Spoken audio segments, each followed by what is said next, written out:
The March 18th, 2024 meeting of the Bay City City Commission will come to order.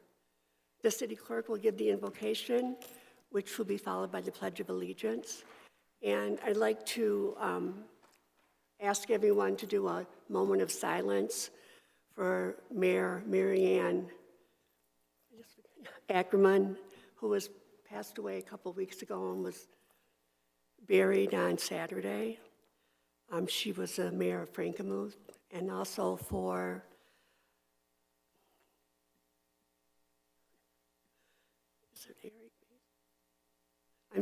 Eric Mays, the first ward commissioner in the city of Flint, who passed away actually the same day as the mayor. So please rise.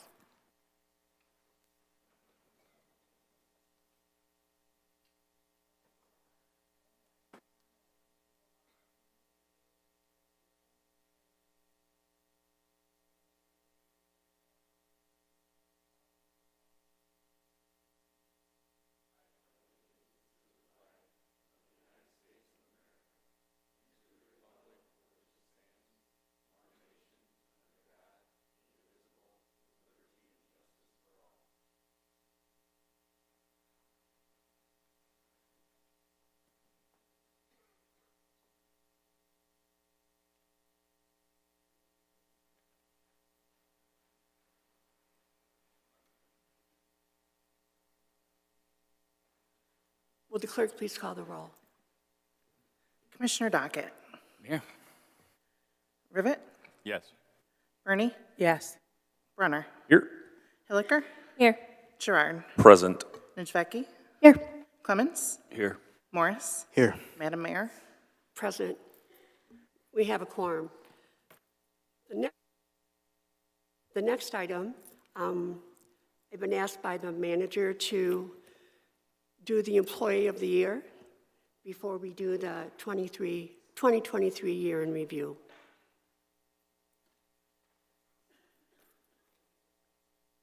On the bottom.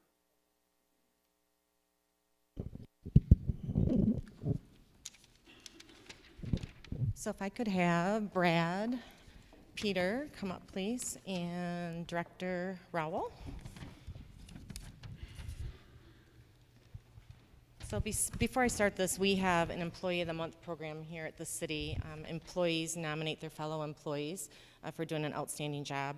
We had Matt Meisel this year, or in 2023, Brad Peter, Adriana Maslowski, Nate Jones, Nick Beyer, and Matthew Van Sumeren. And Brad was named the Employee of the Year, so I am going to read the nomination form. Beale City Public Schools notified law enforcement in Isabella County about a teenage student and her boyfriend receiving hateful and harassing text messages. The harassment began in 2021, and the sender, later discovered to be the girl's mother, used software to disguise her telephone number and location. Corporal Peter, through his work with the FBI, was able to trace the messages to the mother, leading to her confessing to sending thousands of messages to her daughter, the daughter's boyfriend, and some of the daughter's friends. Still, since the case has been made public, news organizations from the United States, including Good Morning America and Fox News, picked up on the story. Further, international news outlets from New Zealand Herald to the Jerusalem Post, as well as many others, have run the story Corporal Peter played an important role in. Corporal Peter continuously strives to learn about and keep a step ahead of those who attempt cyber-related crimes. And for his efforts to that end, and his desire to see justice done not only in the city of Bay City, but also to other law enforcement agencies in need, he was nominated for Employee of the Month, and then he was selected for Employee of the Year. Congratulations. Here, I'll give you the, you want to say something about this?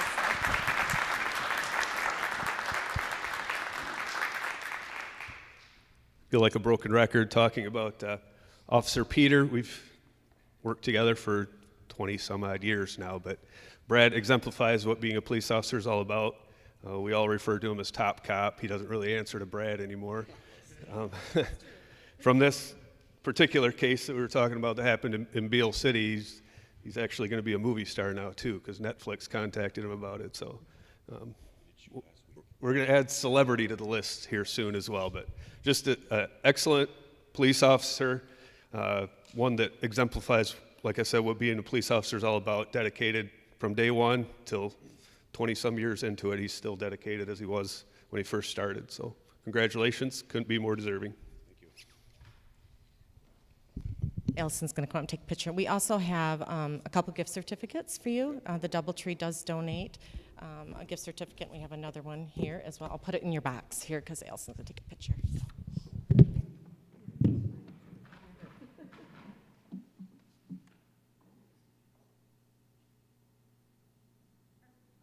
You want to put it in this and then...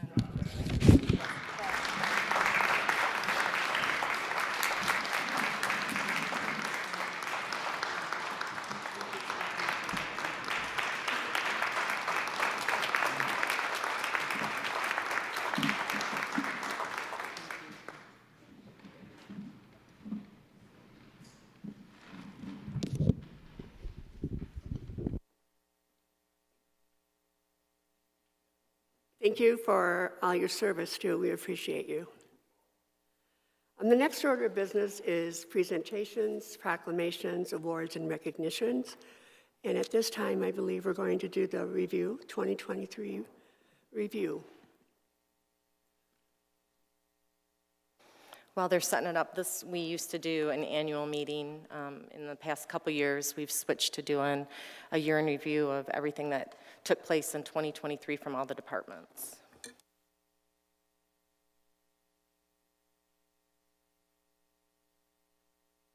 Hello, and welcome to Bay City's 2023 Year in Review video, where we celebrate a year of growth and remarkable achievements across all our city departments.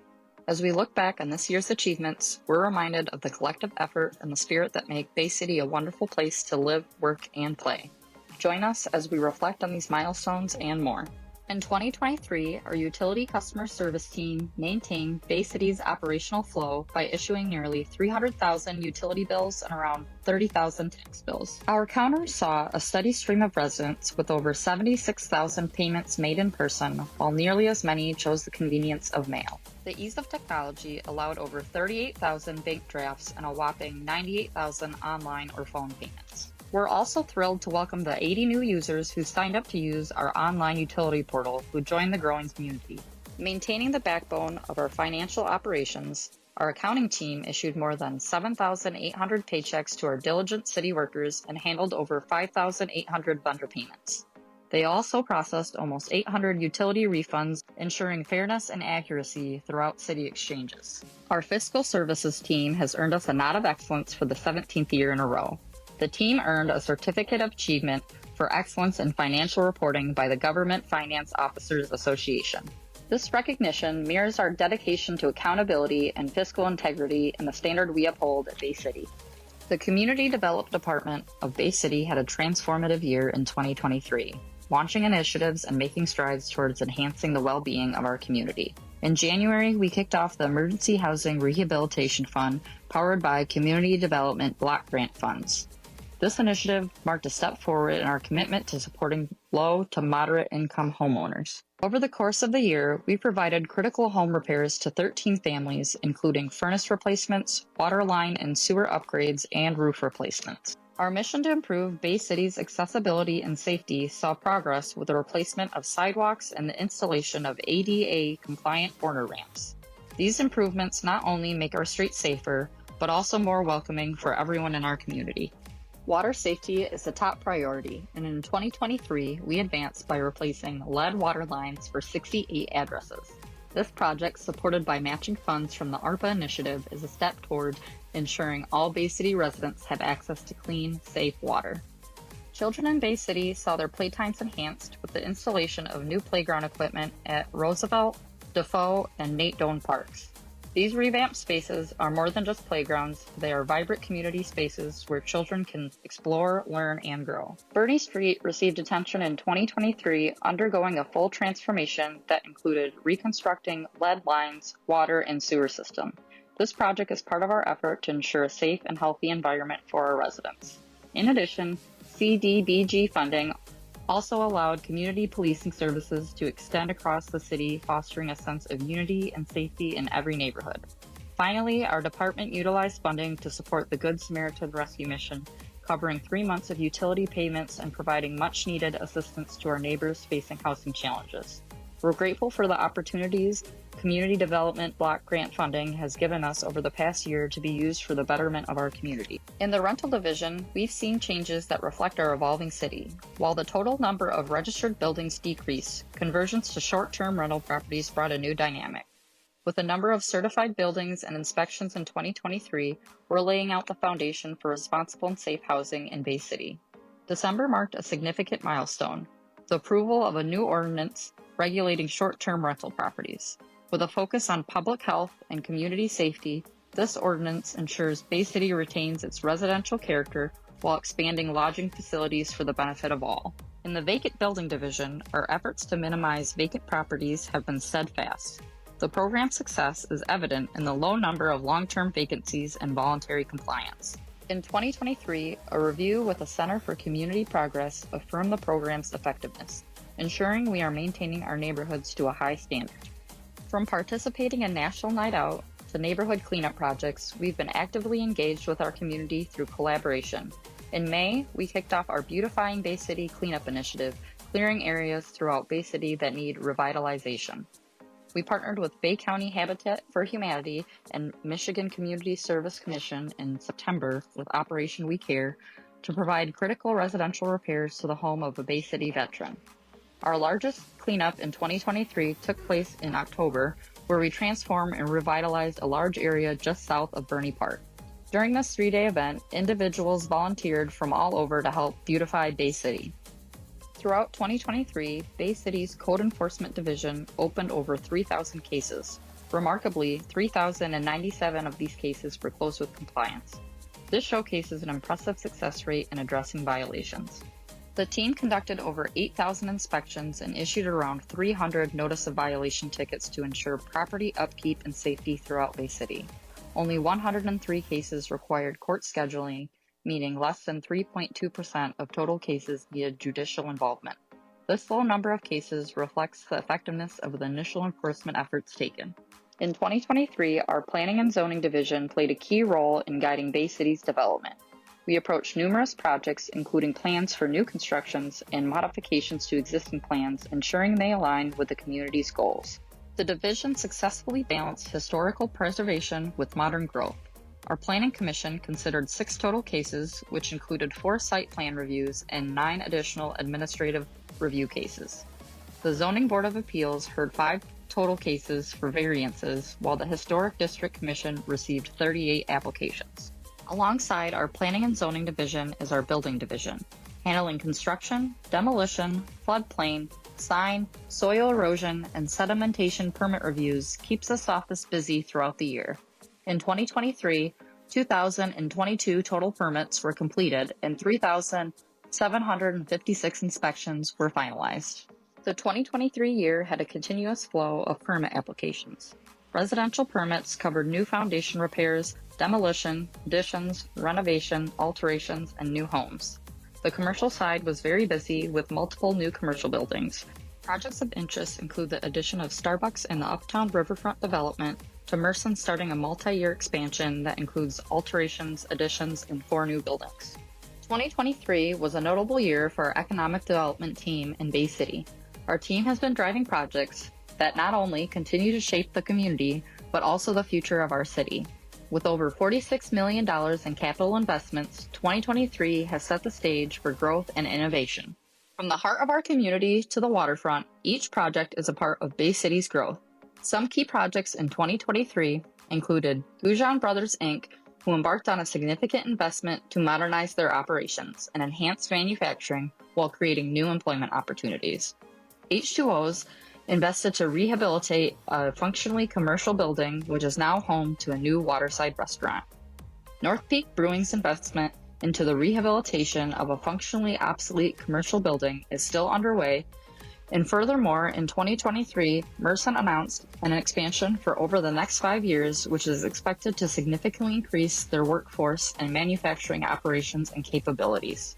Through ARPA funding, our team has been instrumental in supporting the local economy by assisting 51 small businesses with funding through the ARPA Small Business Program and 18 nonprofits with funding through the ARPA Nonprofit Program. In 2023, our assessing team worked hard to make sure the property values in Bay City were fair and accurate. Keeping Bay City affordable, we're proud to say that Bay City stood out as a beacon of affordability in the housing market. With a median sale price reaching $93,000, we've nearly doubled pre-pandemic figures while maintaining our rank as one of the most affordable cities in the nation. Bay City is ranked as the third most affordable small housing market according to a recent report by the National Association of Home Builders. This achievement reflects Bay City's adaptability in the face of rising mortgage rates, elevated construction costs, and limited inventory challenges across the state and the nation. Our city clerk's office may have not had any elections throughout 2023, but that doesn't mean they had a slow year. From block parties to festivals, our clerk's office was there. Well, not really, but they did process 37 special event permits in 2023. Need a passport? No problem. Our clerk's office has been your passport to the world, handling 378 applications with a smile. Our dedicated team also reviewed and processed 257 contracts and issued a total of 269 licenses to ensure everything runs smoothly and businesses continue to thrive in Bay City while protecting consumer safety. Now back to what they are most known for, elections. Due to an early presidential primary in February of 2024, our clerk's office has spent most of November and December making preparations for approximately 27,000 registered voters in Bay City. The incredible minds behind the numbers and wise spending, our purchasing department had a busy 2023 year. The team processed and monitored a grand total of 268 purchase orders, amounting to an impressive amount of over $6 million. They also facilitated 27 sealed bid processes, ensuring a fair and competitive procurement process. Contracts, anyone? Our purchasing department secured 80 of them, including 23 citywide contracts and 21 professional service agreements. They also processed 16 responsible contractors in adherence to our ordinance. Turning surplus into success, the team sold 64 items at auction in 2023. 2023 wasn't just about numbers. It also marked a special milestone. Our purchasing department celebrated their 25th anniversary, the National Institute of Government Purchasing. On top of their daily activities related to benefits administration, time off, contracts, and more, the Human Resources team welcomed 64 new employees in 2023. Our active participation in local career fairs, along with conducting mock interviews at Bay City Central, Bay City Western, and Bay Aranac ISD, to strengthen our community connections and prepared future generations for the workforce. This year, we successfully negotiated 4 critical contracts with Teamsters 214, supervisory and non-supervisory, COM and POM, ensuring fair and supportive working conditions for our city's valued employees. Next up, let's take a look at our Department of Public Works, who moved all divisions under one roof and into a new location in 2023. Where nature meets community and every park is a world of possibilities, Bay City's Park Division had a prominent year in 2023. The Kanzler Memorial Arboretum will soon be a blooming sanctuary for generations to come, which was all fueled by the community and crowdfunding. Through numerous grants from the Bay Area Community Foundation, Michigan Economic Development Corporation, Dow Chemical, and numerous community supporters, the Arboretum's water overlook area will bring new features and improve universal access. Over at Liberty Harbor Marina, dreams set sail with the arrival of new docks. D-Dock received an upgrade in 2023 with new docking, power, water, fire suppression improvements, and more. This vision was made possible through funding from the Michigan Department of Natural Resources, enhancing Bay City's waterfront. Playtime got a whole lot better throughout Bay City in 2023. Our commitment to creating vibrant spaces for our younger community members led to the installation of new and repurposed playground equipment at Defoe Park on Hart Street, Nate Doan Park, and Roosevelt Park. At the forefront of ensuring Bay City's water safety and quality, our water metering and distribution team made strides in improving our infrastructure and services throughout 2023. Lead service line replacements have been a top priority for the past few years. We proudly replaced a total of 475 services in 2023, addressing and improving the health and safety of our community by ensuring clean water for homes and families. Service verifications are another key area of our work. With 121 verifications conducted this past year, these checks are essential in maintaining the integrity of our water distribution system. Challenges may arise, but so does our response. We faced 20 main breaks, and our skilled team members worked swiftly to resolve these events, keeping the water flowing seamlessly throughout all of Bay City. Fire hydrants, the silent protectors in the community. In 2023, we repaired 10, replaced 5, and ensured they stand ready in case of need. A total of almost 1,500 hydrants were flushed in the spring and winterized in the fall. Each hydrant also received a fresh coat of vibrant red paint. Our dedication to service goes beyond pipes and hydrants. Last year, we responded to roughly 4,500 service requests.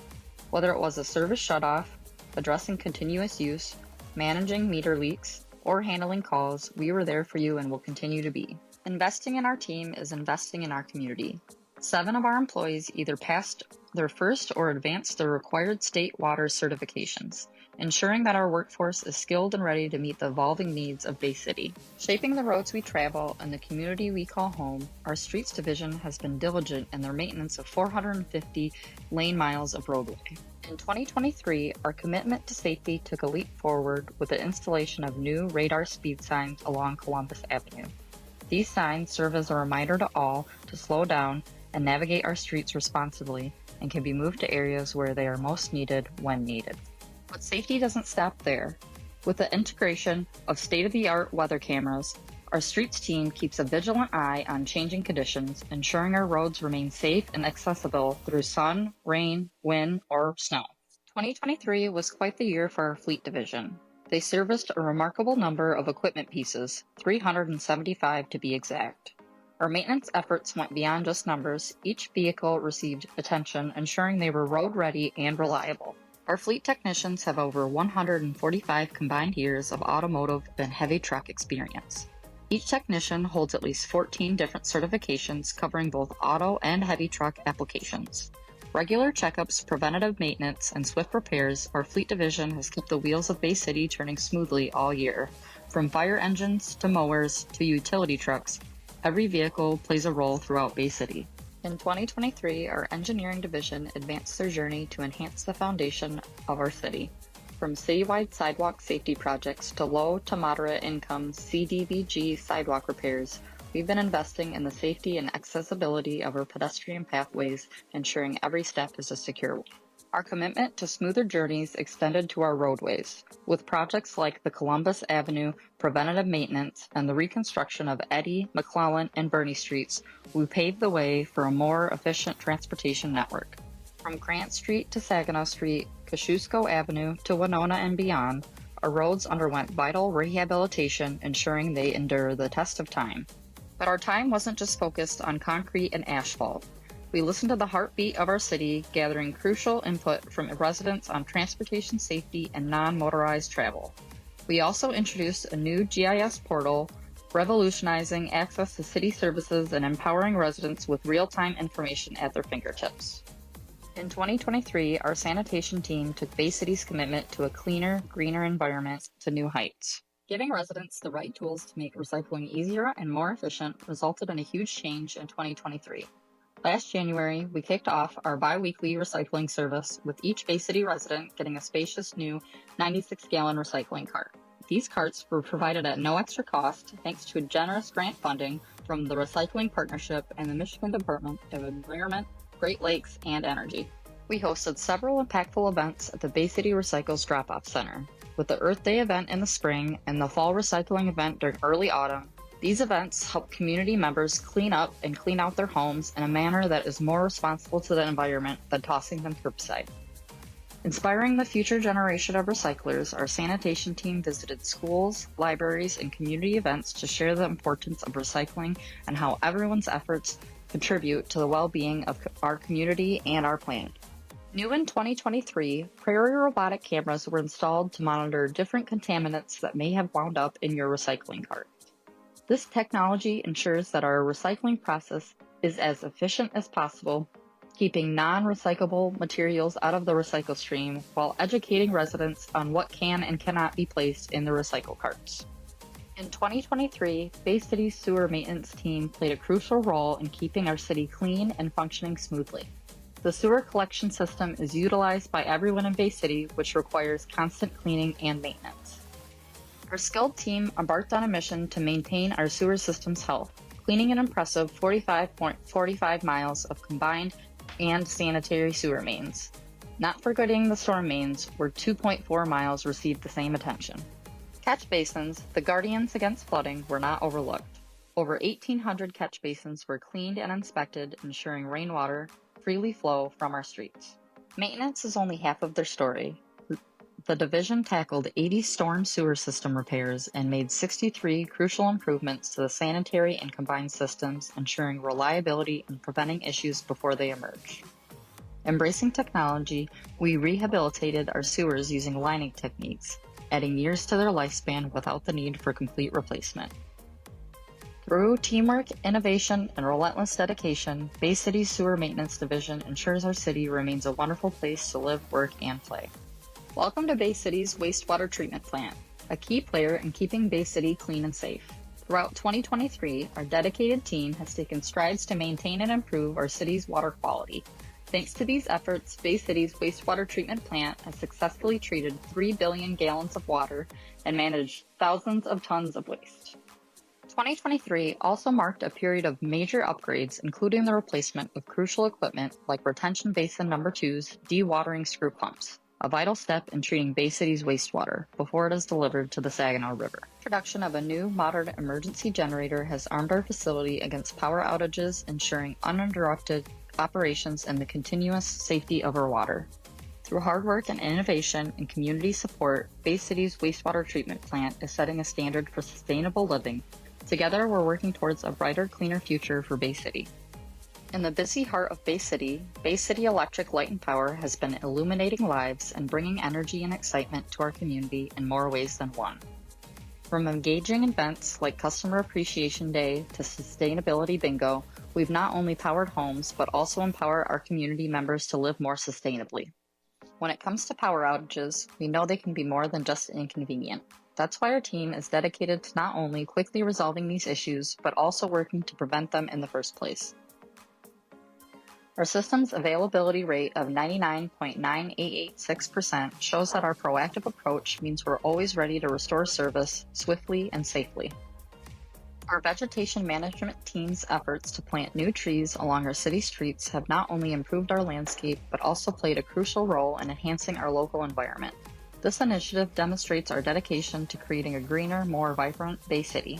And our environmental efforts did not go unnoticed. This year, Bay City Electric Light and Power was awarded a bronze designation in the Michigan Green Communities Challenge for our achievements in recycling, community engagement, renewable energy, and energy efficiency. On the national level, we received the Diamond designation from the American Public Power Association, celebrating our commitment to reliability and environmental leadership. Behind the scenes, our technical teams were hard at work ensuring our city stays brightly lit and reliable. In 2023, we embarked on a comprehensive 10-year overhaul of 4 generators. Each engine was dismantled and inspected, with all damaged or worn parts being replaced. This maintenance not only ensures our readiness to meet emergency energy level needs, but also positions us to assist the national grid during times of high energy demand or price surges. 2023 was a standout year for our public safety department, showcasing our commitment to safety and community engagement. Community policing continued their rhythm with multiple events like Cone with a Cop, Lemonade with Law Enforcement, and Coffee with a Cop, which brought our officers and community members together.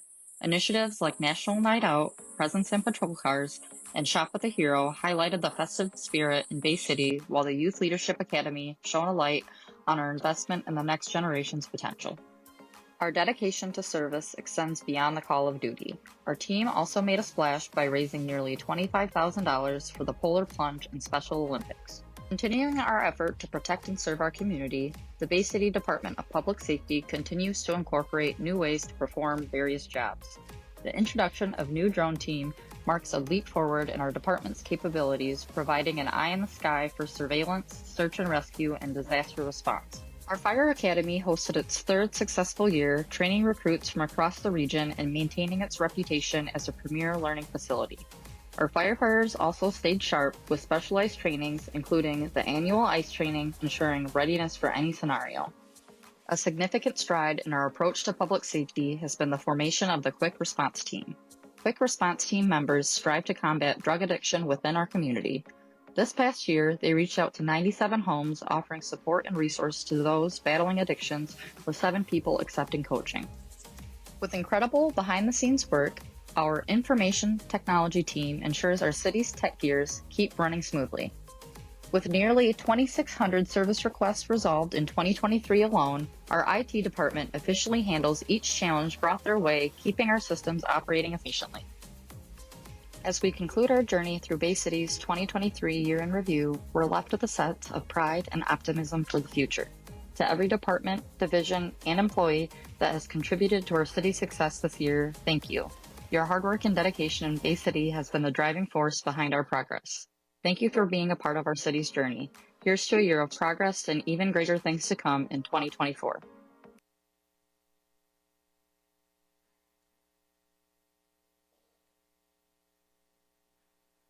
Thank you very much for the presentation. It's interesting to see all the things that happened over the year that we hear about, we read about it, but to be reminded about it. So in my opinion, the city's doing good. We're doing what we're supposed to be doing as a community. So thanks again, ladies.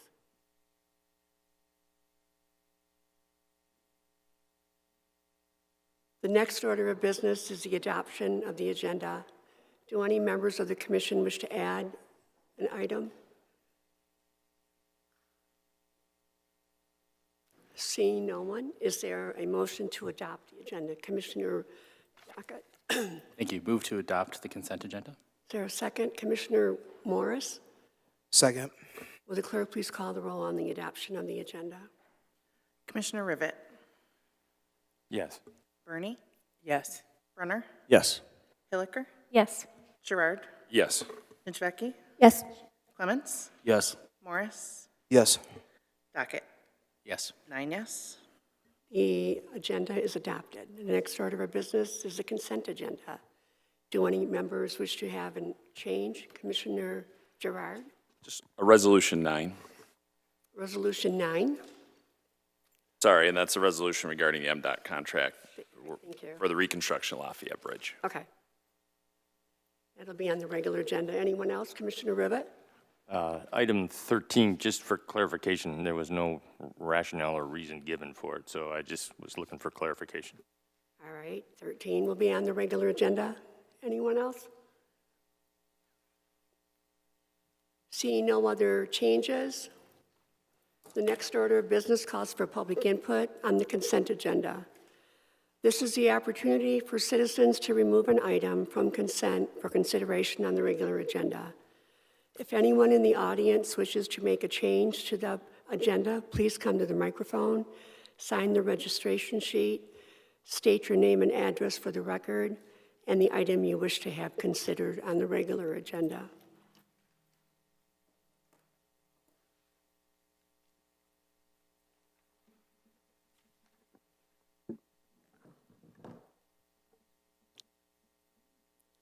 Reports of officers, sorry, Alex DeWitt, 39 South Erie. Reports of officers 5 regarding the master plan.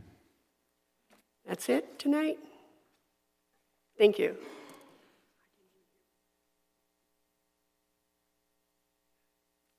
Anyone else?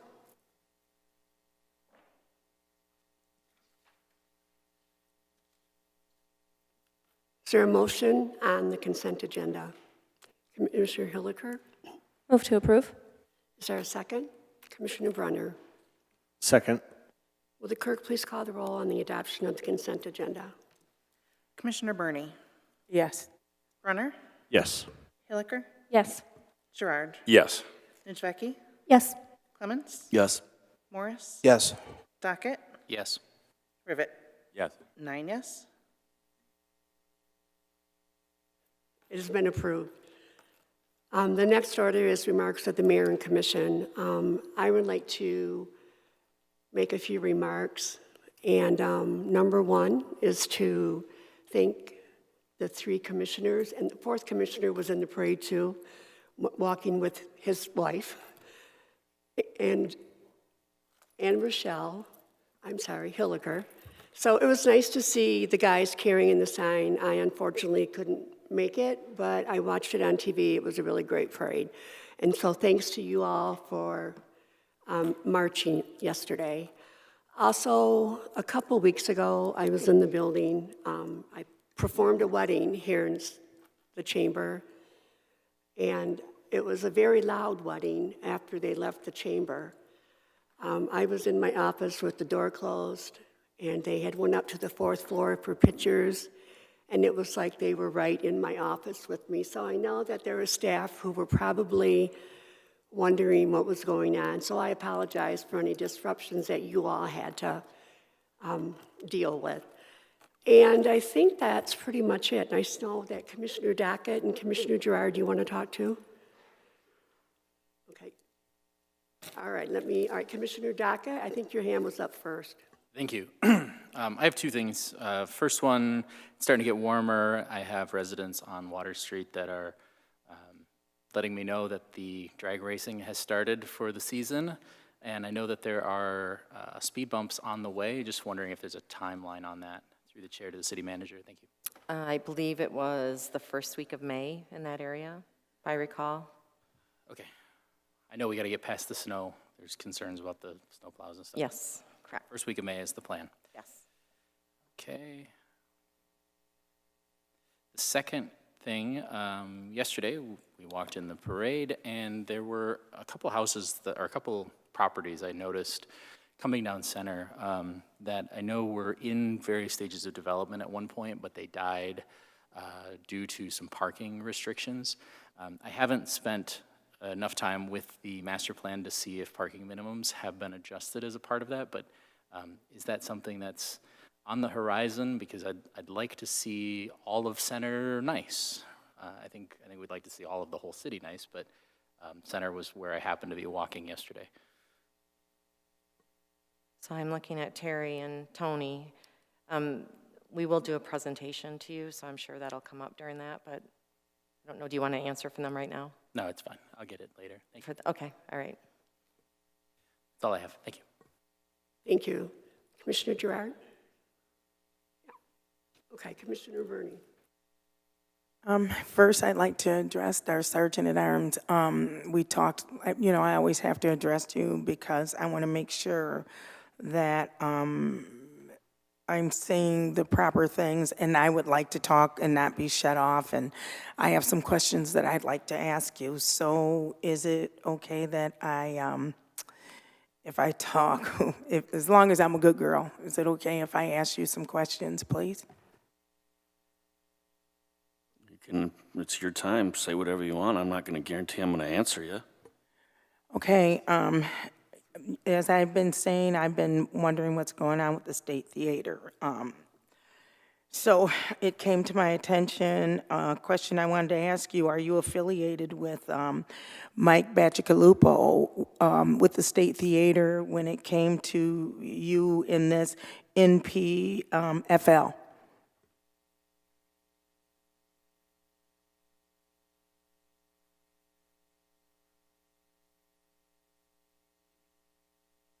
Commissioner Burney, he doesn't really have to answer that question, but... Another question. It says that you signed a contract. You said that the City of Bay City was not involved with this last time we talked. You said that they were not involved with what was going on with Mike Bacigalupo, that he was not... this thing with the State Theater had nothing to do with the city. It says right here, Clements signed a contract, and you said you were hesitant, but you signed it under Mike Bacigalupo's advice. So what I'm saying here, being a commissioner, were you on the behalf of the city, or were you...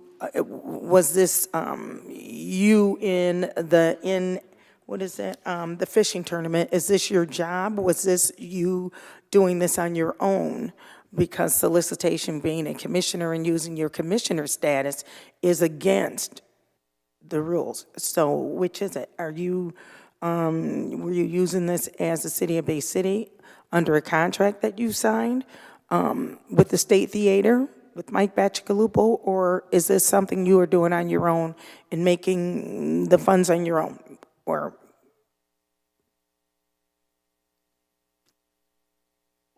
once again, Commissioner.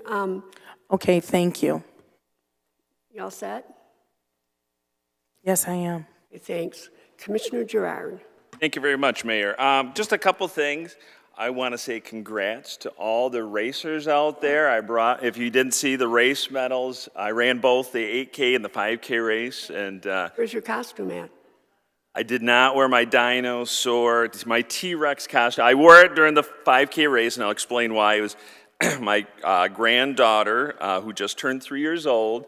She experiences autism, and so we're kind of raising awareness for autism, and she needs a specialized bed and raising awareness to help support that. So that's why I wore the dinosaur costume during the race, if you folks out there were wondering.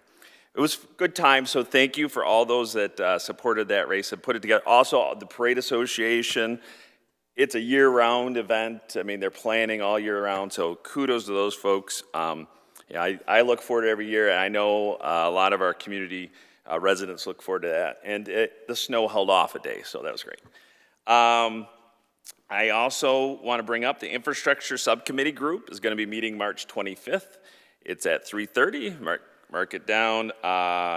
And we're just going to talk about plans going forward because we all know, we hear it frequently, residential neighborhood streets and how we deal with those and other infrastructure issues high on the priority list for our residents. So that'll be a topic on the 25th.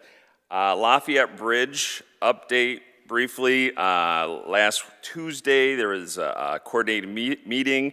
I want to thank the Senator McDonald Rivet's office for helping put that together with MDOT representatives.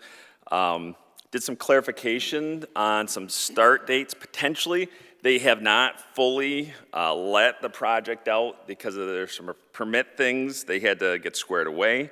The soonest, though, once that's announced, is August 6th on full closure, but there's no guarantee that is the date.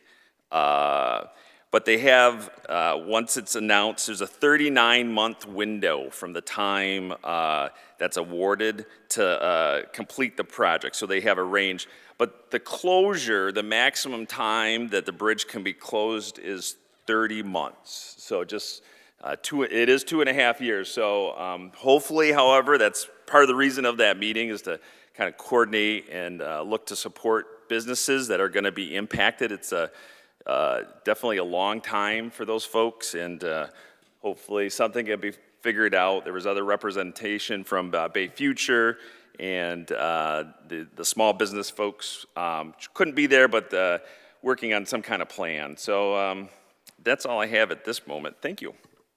Thank you. Anyone else? Seeing no one, this is now the manager's time to a report. Yep, I just have a couple things. I do want to thank Emily Landry, who does our marketing for the city, for the video that was just played, and also to Allison Riffle for assisting. We started budget processes today at City Hall with all of our departments, so that's going to be probably a 3 or 4 week process. And then last week, Commissioner Gerard was also present. We had the Optimus Youth Appreciation Awards at the Doubletree, and it's all about recognizing our young heroes that are nominated by teachers in the schools. So it was a really good event, showing some of the good things that our students are doing in our community. All set.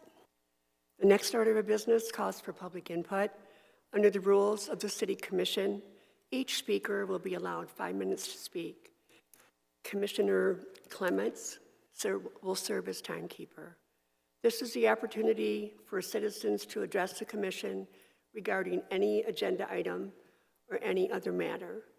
If anyone wishes to address the commission, please come forward, sign the registration sheet, and state your name and address for the record.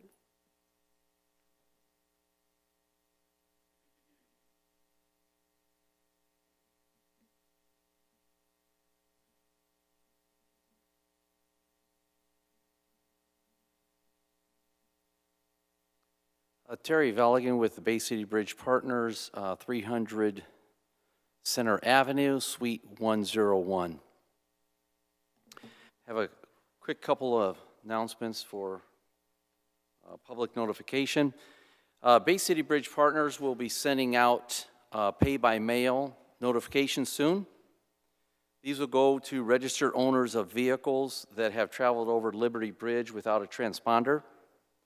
Please note that we have some opportunities both for Bay City residents and non-residents who receive a pay-by-mail invoice. For City of Bay City residents, Bay City Bridge Partners will waive your total invoice one time if you create a BC Pass account for future travel over our bridges by the due date noted on your invoice. This offer is only valid for transaction on your first invoice, so pay attention to the invoice date. For non-residents, Bay City Bridge Partners will adjust your pay-by-mail toll transactions to the lower BC Pass rate based on your vehicle's class if you create a BC Pass account for future travelers over our bridges. Offer valid only for transactions on your first invoice, and payment in full for the adjusted balance is required. Either way, we're here to help. Bay City Bridge Partners is here to help. Customers can call 855-648-4330 or visit 300 Center Avenue, Suite 101 to open an account and redeem this offer. If someone receives a pay-by-mail invoice and doesn't believe they should have, please instruct them to reach out to us at our phone number I provided or at the address of 300 Center Avenue, Suite 101. We have worked with several customers who are registered owners of a vehicle that was unknowingly driven across our bridges by another family member, and people don't have to wait to get this corrected. If they know they've crossed over the bridge and want to know the charges they have incurred, they could come in or call us. We want the community to know we're here to help. This is also new right now, and we provided a lot of information over the past several months, several quarters. We know it's a lot of information to take in. Please call or come in if you have any questions or concerns. Please remember that Bay City, or the City of Bay City residents driving a Class 1 passenger vehicle must have a transponder to take advantage of free tolling on Liberty Bridge until 2028 and free tolling on Independence Bridge until 2030. They are not required to have a payment method on file, but we recommend it. If they don't provide a payment method and drive a Class 2 vehicle, they will pay the higher pay-by-mail rate. So this is great insurance to have that card on file, so they pay the lower rate. Finally, a couple quick words about the temporary closure on Independence Bridge. This current temporary closure is to fix some unexpected beam work in the bascule section and to do some of the commissioning work. We truly hate to do these closures, but we have to make sure both the workers and drivers are safe during this work. This has to be done before the start of the shipping season so we can open and close the bridge. And we must be ready to open and close the bascule bridges for shipping seasons by mid-April. My last comment, Bay City Bridge Partners, with all the work going on, has invested over $150 million in Liberty and Independence Bridges starting in 2022 through 2024. We are on target to open Independence Bridge at the end of 2024. So thank you very much for your time. Thank you.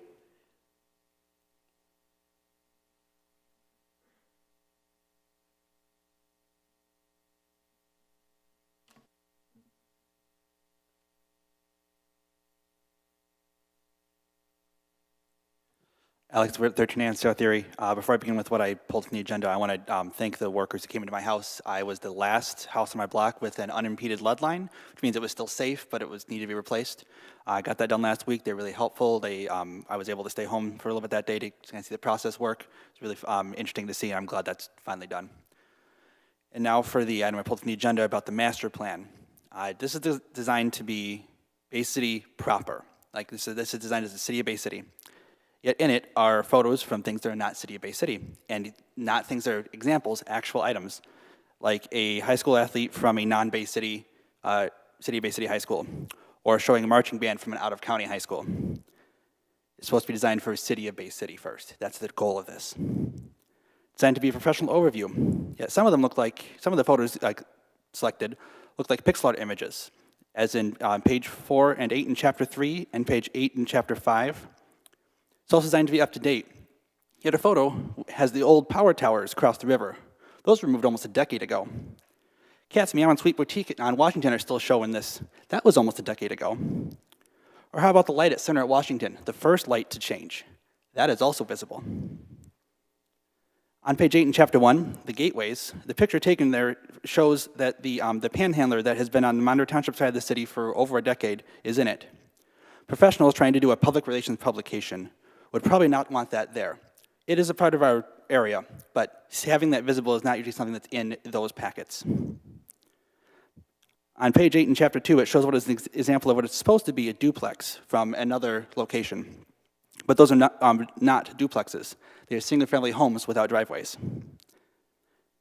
There are maps in the master plan that are almost impossible to see.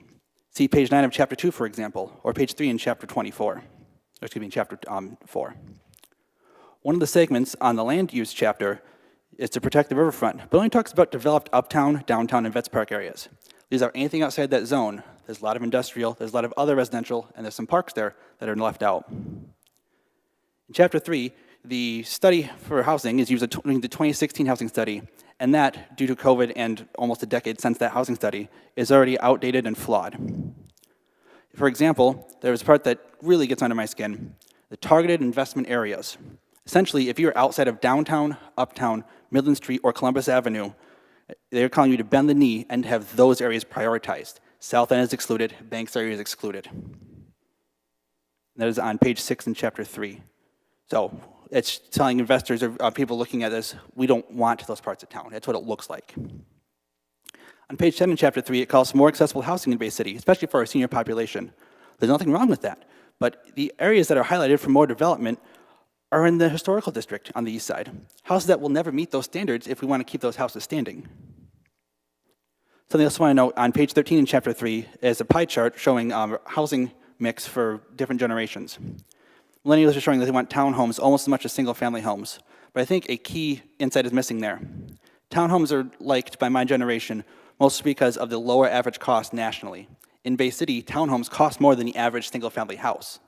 I think rehabbing the older houses, spending money in that area, would help bring people who want single-family housing into Bay City, where they can have that independence. Whereas in other cities, like in Portland, Oregon, townhouse is $400,000. Single-family homes start about $900,000.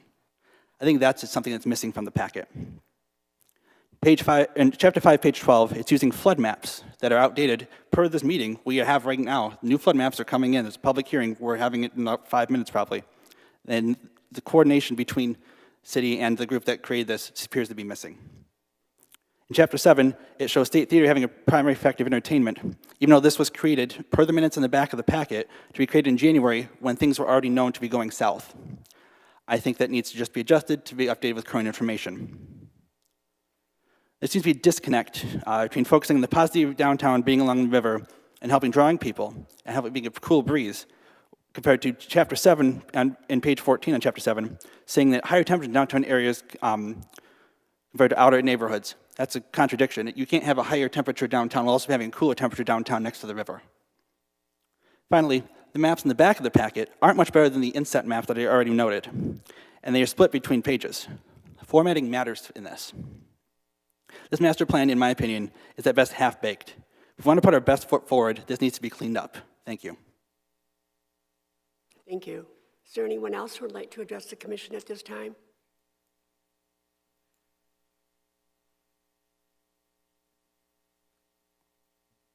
Hello.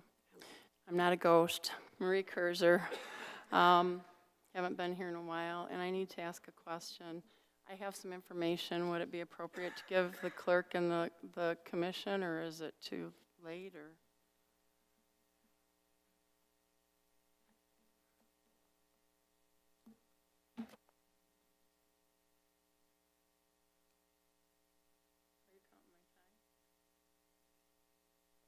I'm sorry, Jamie, there should be 12 there for everybody. I guess while Jamie's doing that, a question. Would it be appropriate in this setting to provide a copy for the Human Services Committee, or would I have to do that separate? Probably separately. Okay, all right. Never mind. That microphone. The clerk will make sure the manager will make sure that they get it. Okay. Oh, thank you, Dana. Did you say the clerk or the manager? Okay, thanks. Okay. I was asked actually some time ago to present this to the commission, just to bring some awareness to how this is set up, this new playground. I don't know, it's wonderful. It's the playground at the marina in Vets Park. And the first page tells you all the different parking spots available and how many are reserved, but they're all for the marina. So the new playground that is a wonderful playground for handicapped children, if you want to go there with your children or your grandchildren, you have to park over at the Vietnam Veteran Helicopter Memorial, which there's a young lady who has a 4-year-old child. She has multiple sclerosis. It's impossible for her to do that. We have grandparents who are of older age who cannot do that. Again, I think it's a wonderful thing, but then when you also think of the fact that we have a nice pavilion down there that people use, and there's family gatherings, and I've heard from multiple people that some older family members cannot attend what event is going on because they can't get to it. They can't park close enough to it, and there's no sidewalk unless you go all the way around.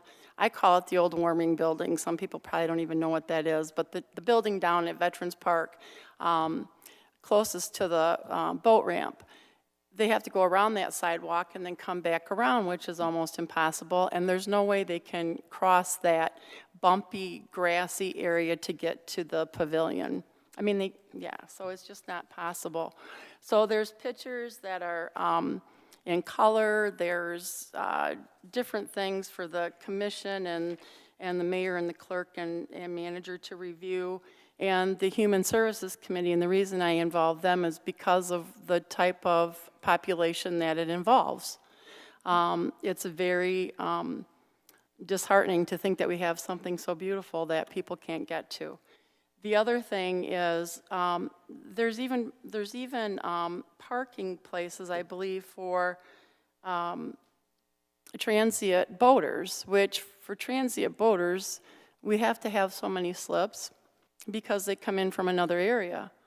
But I don't really see why there would be a need for a parking spot for them in that area. I've had people tell me that they go there, they're threatened that they're going to get a ticket, they might get towed away, they have a security guard, they have the dumpster. I know that they pay a fair amount of money to have a slip at the marina. All that information is included as well, which I'm sure you all already know, and all the amenities that they're afforded for it. Another thing is the special events. When there's a special event, say it's fenced off, which makes sense, they have to do that, but the way this playground is set up, if it was in a way that they would put the fence on the east side of it instead of putting it on the west side, so that it would still be accessible, so that they could still come in and get to it. It doesn't seem fair that they should fence it off all the way around in that event. There's a lot of people who are concerned about this, a lot of people who are appreciative of it, and if it could be something that could be looked into, perhaps, I know we don't want to get rid of any more green space than we already have, but there are cars who are allowed to park on the west side of the marina in the grassy area between John F. K. Drive and the marina, if there could even be something that could be put there so that there could be more marina parking that way and allow for more playground parking and pavilion parking and even more handicap parking. You'll see these different rows and how they're marked, and perhaps some of you can take a ride down there and see it for yourself. Commissioner Nijvitsky, I know I slaughtered it. You're my commissioner that's in your ward, and I'm sure that you would probably be interested in checking that out for your constituents and the city as a whole. So I guess they have a dumpster. We all have to use trash containers and get them dumped. Businesses can't use dumpsters anymore, or private organizations. That takes up a whole parking space. So is there an area where they could have access to, and maybe they would be too full, but maybe they could be dumped, you know. They have, Thursdays and Fridays on the west side, maybe part of Wednesday, but maybe they could dump them on those 2 days, I don't know. So that's just what I wanted to present. Thank you for your time. Thank you. Is there anyone else who would like to address the commission at this time? Seeing no one come forth, we are back and get my mess cleaned up into hearing.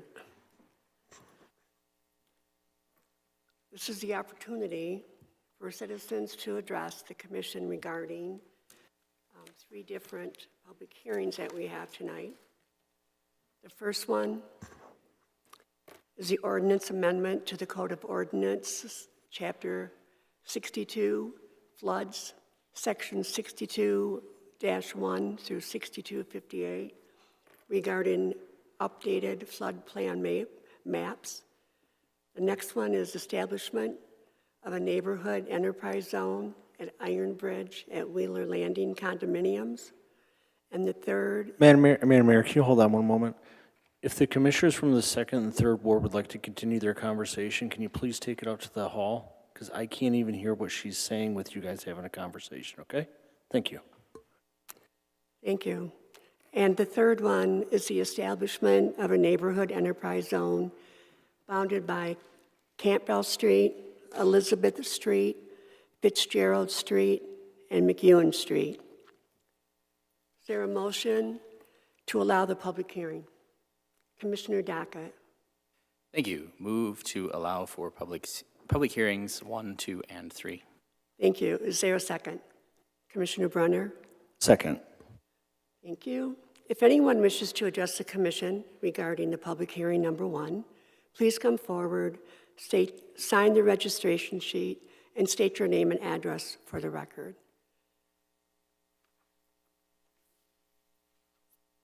Seeing no one come forth, same rules apply for establishment of a neighborhood enterprise zone.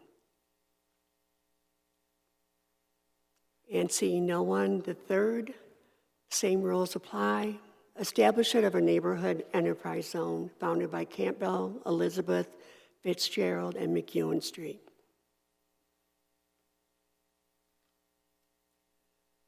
Since no one has come forth, we'll go into the next order of business. Madam Clerk, will you read the next order?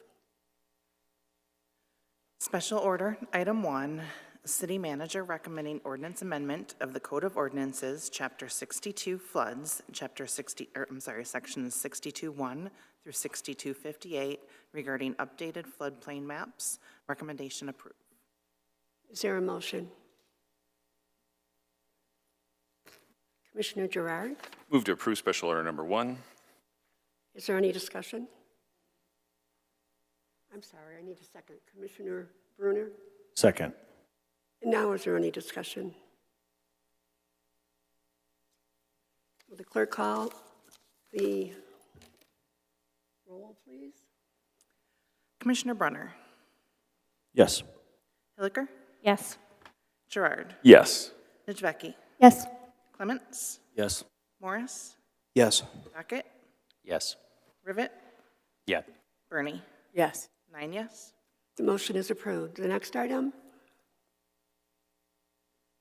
Regular agenda, item 1, city manager recommending contract with Shaw Contracting, Bay City, in the amount of $77,955 for Veterans Memorial Park path repairs. Recommendation approved.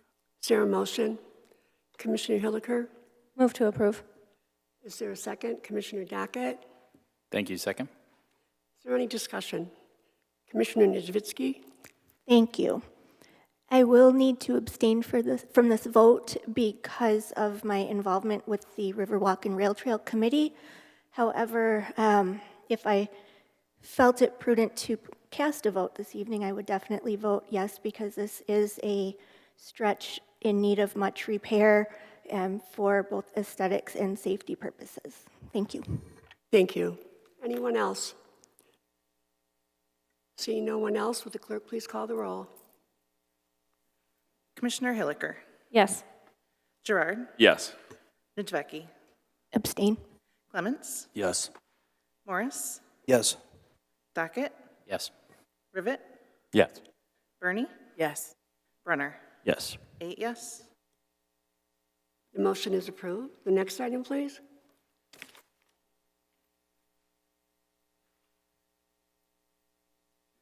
Reports of officers, item 5, city manager recommending the release of the Bay City Master Plan to begin a 63-day review period. Is there Commissioner Gerard? Move to approve. Is there a second?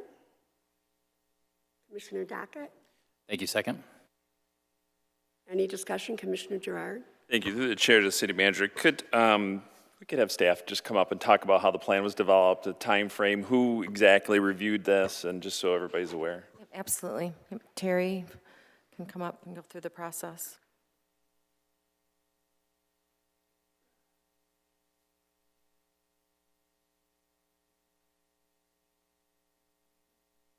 Good evening. The Bay City Planning Commission actually began the review of the master plan in 2022. We got started on it, then we were also doing some work through the planning office on the zoning ordinance. We did take the months of 2023 and had the Planning Commission agenda. For most of each of the meetings, we spent time reviewing the master plan. There were presentations that I might have put together to kind of have different documents that were associated with the comments or whatever we were reviewing that particular night. So as we went through the different chapters, I would try to have information that was applicable to, you know, that discussion. All the meetings of the Planning Commission are public meetings, so at any point somebody could have attended the meeting, and the Planning Commission over the course of that time had decided to do a review of the master plan, or an update, I should say, of the master plan. So then each of those meetings had spent time doing so, and where we're at today would be the release of the master plan, which would make the master plan available for public comment. So during that 63-day period, comments such as what we heard tonight would be accepted, and then staff would incorporate any of those comments as necessary into the process or into the document. And then sometime in May, it would be after the 63-day period, it would come back to the Planning Commission. They are required by the Michigan Planning Act to hold a public hearing, so we'll have another public hearing either in that May or June time period.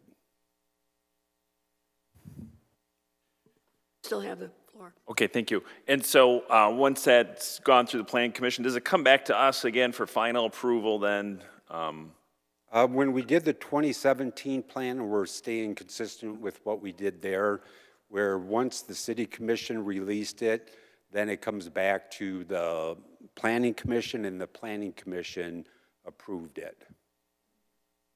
Okay, so it's the residents, public can go to those meetings then and kind of advocate for, like we heard tonight, for those kind of changes and to that plan. Is that correct? Yes, and within the next few days here, the city webpage under the Planning and Zoning Department is going to have some updated information referring to a survey that we expect to put out for about 30 days during this 63-day comment period. So we'll have a survey and ask people to participate in the survey also. Now, did we have assistance from outside agencies with the development of this? I know originally in 2017, when we did the major overhaul, did they continue on with some support, or was it mostly staff? We did this review in-house, so it is the desire of the Planning Commission that when the next 5-year plan would be initiated, it would be their hope to consult or have a consultant engaged and then do a series of public meetings and develop a whole new master plan. This is a new master plan. We're calling it Master Plan 2024, but it does build off of, obviously, that 2017 plan, and that's what the Planning Commission, spent the majority of the time fleshing some of that out. Okay, thank you. That's all the questions I have. Commissioner Dockett? Thank you. Through the chair to the city manager, what does it look like if there's something in this that, as a commission, we are not in favor of and we want to make a change to it? So picking something, I don't know, we're getting rid of all the sidewalks or something, what does that look like if we, is this an up, down, yes, no vote and the planning commission comes up with things, or is this where we have some leeway too? I think as a commission, they can submit comments as well to the planning commission. Absolutely. Exactly. Yes, Yeah. what this does is just releases that plan. So based on the Michigan Planning Act, it has the steps to go through, and the city commission at one point does have to release it to the public, and then all that time, the 63-day will be when we accept any comments. We have to go back in and possibly make some more edits based on that public comment, and then we also have to add the public comment from the survey that we've developed. Sure. Okay, let me rephrase that then. I think what you're getting at is if it's something that the city commission as a whole wants to make a change to the plan, Right. we could do a resolution and forward that on to the planning commission. Correct. Yes. Sounds great. Thank you. Thank you. Commissioner Clements? Yes, thank you.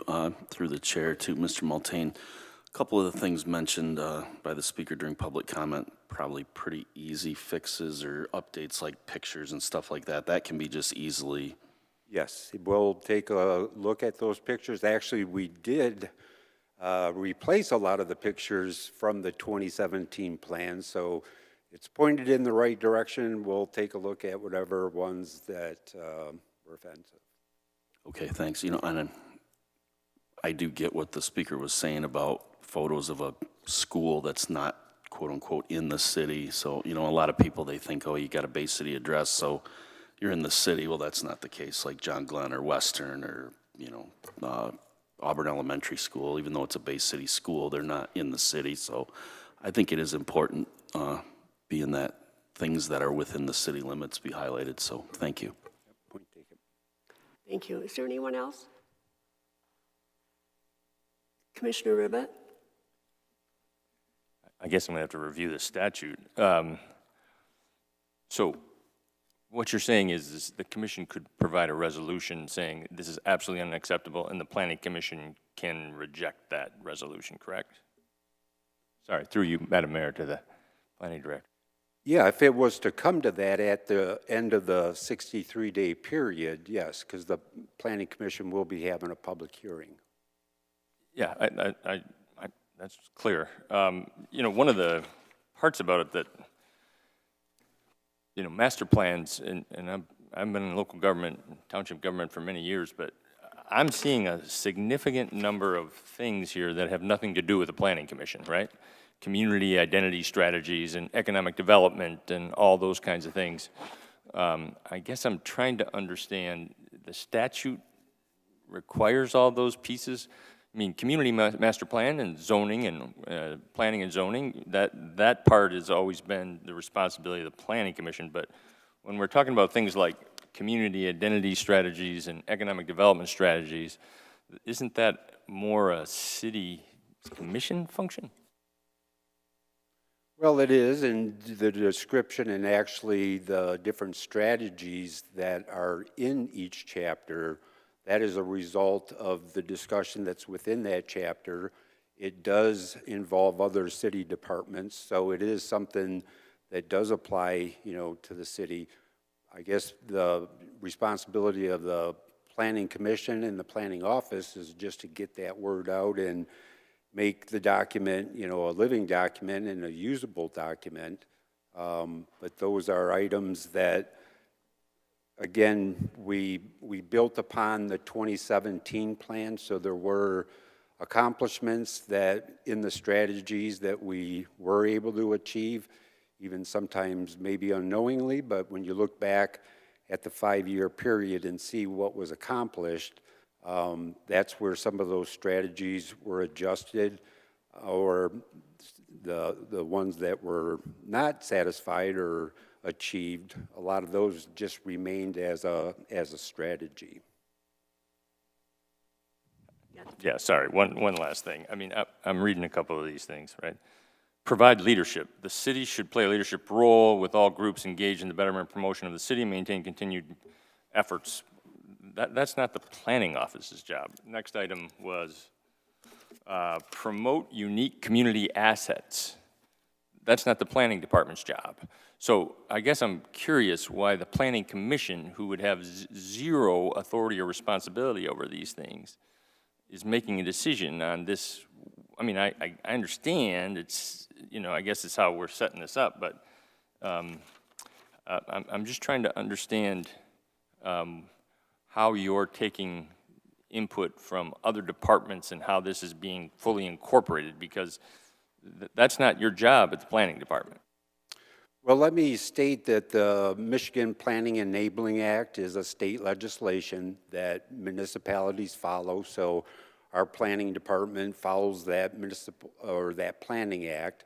And within the planning act, it sets up zoning. That's why it's called the zoning enabling legislation, to give planning commission powers to do zoning and land use regulation.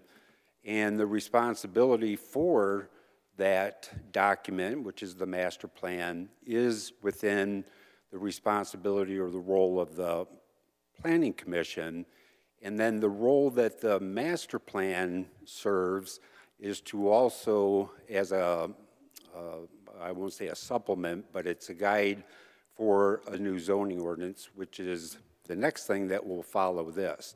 So the master plan helps set the discussion for possible zoning ordinance changes, which would be more regulatory.